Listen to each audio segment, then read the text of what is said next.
In high school, I had a lot of Afro-Caribbean female friends. And I grew up in a Black American culture, but genetically we were from a very similar kind of background. And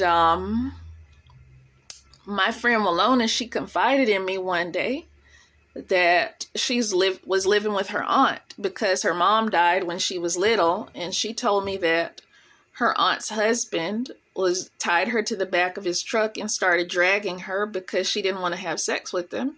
And on top of that, he was taking her money from her part-time job at a Kroger and not allowing her to keep any of it. And she was a good girl, great person.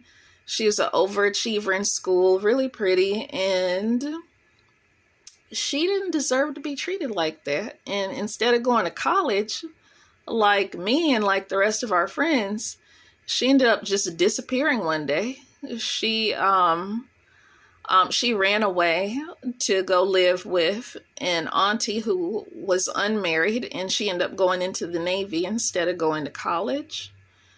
And, over the years, I've had a lot of little girls of different races and also grown women of different races to confide things in me about their past.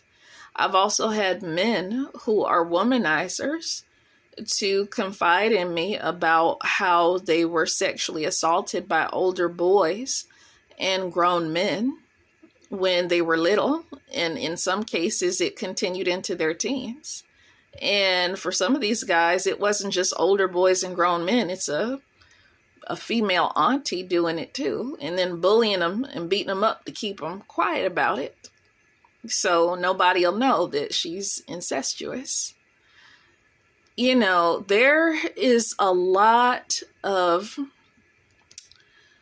chaos that has been born across all cultures and all religions for thousands of years, from the really popular practice of isolating teens away from their own age group, isolating a lot of teen boys and forcing a lot of them in a position where they become bisexual or gay, or they might end up getting molested or raped by an older boy or a grown man. There's so much of that going on, and there's a lot of men suffering in silence. You have girls where they got boys in their family doing the same thing to them, and this goes all the way back to ancient Sodom and Gomorrah. All cultures are doing this shit.